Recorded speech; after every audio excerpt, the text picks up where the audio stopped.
இப்போ வந்து ஒரு கோவிலுக்கு வந்திருக்கோம். ஆமாங்க. கொடைக்கல் பக்கத்தில் சோளிங்காறு மலை இருக்குது பார்த்தீங்கன்னா, அது ஒட்டியே பேக் சைடில் வந்து இங்கே ஒரு சிவன் கோயில் இருக்குதுங்க. இந்த சிவன் கோயிலை பார்க்க தான் இப்போ நம்ம வந்திருக்கோம். இந்த சிவன் கோயில் எப்படி இருக்குதுன்றது போய் நம்ம மேலே ஏறி பார்க்கலாம். சிவாய நம்ம எப்படி இருக்குது பாருங்கள். சுற்றி மலை சென்டரில் இப்படி மேலே ஏறுற மாதிரி இருக்கும். ரெண்டாவது வந்து அது தெரிஞ்சு பார்த்தீங்களா, அது சோளிங்காறு மலை. அது பக்கத்துலேயே இருக்குது இது சிவன் மலைங்க. ஆமாங்க. இப்போ வாங்க நம்ம மேலே போகலாம்.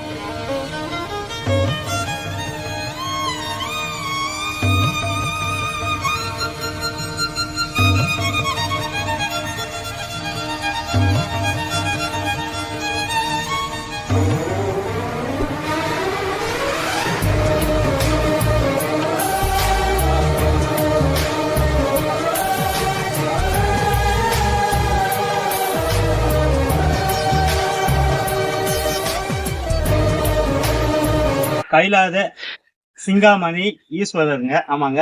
இந்த மலை மேலே ஏறி வந்தாக்கா இங்க பாருங்க, மேல சோளிங்காறு மலை தெரியும். பக்கத்துல இது பாருங்க, சின்ன குகை இருக்கு பாருங்க. இந்த சின்ன குகைக்குள்ள மட்டும்தான் நம்ம சிவனை போய் பார்க்க போறோம். பாருங்க எவ்வளவு அழகா இருக்கு. நம்முடைய பிறவி போகணும்னா அவனை வழிபடணும். நம்முடைய தெய்வம் இது. இப்ப நம்ம அமெரிக்காவில் பிறந்தா கதை வேற, ஆனா இந்தியாவில் பிறந்தாச்சே. இப்போ இந்தியாவில் பிறந்தா யாரை வழிபடணும்? நீங்கள் எங்கே மண்ணை தோண்டினாலும் அங்கே கிடைக்கிற ஒரே கடவுள் சிவபெருமானை தவிர வேற யாரும் கிடையாது. ஆமாம் ஆமாம்.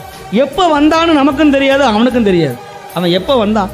ஊழி ஊழி வையகத்து உயிர்கள் தோற்றுவானும் ஆழியானும் காண்கிலா.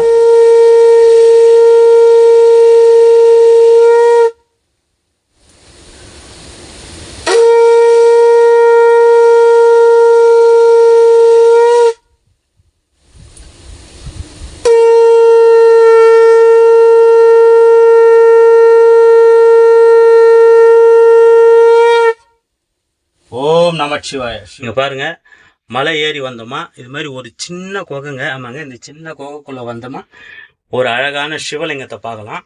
இந்த சிவலிங்கத்தை வந்து நம்ம வந்தோமா நம்ம நேர்லேயே பால் அபிஷேகம் எல்லாம் எடுத்துகிட்டு வந்து நம்ம நேர்லேயே பண்ணலாங்க. ஆமாங்க. அவ்வளோ சிறப்பாக இருக்குது. சின்ன கோயில், சின்ன மலை தான். அழகாக ஏறி வாங்க. சோளிங்காரத்துக்கு பேக் சைடில் தான் இந்த மலை இருக்குது. அழகாக சின்ன கோகையில் அழகாக உட்காந்து இருக்காருங்க. சிவாய நம்ம. இந்த வீடியோ பிடிச்சிருந்தா சொந்த பண்ண எல்லாருக்கும் இந்த வீடியோவை ஷேர் பண்ணி விடுங்க, எல்லாரும் பார்க்கட்டும். சிவாய நம்ம. எவ்வளோ அழகாக இருக்காரு பாருங்க எங்கள் அப்பா ஈசன். சிவாய நம்ம.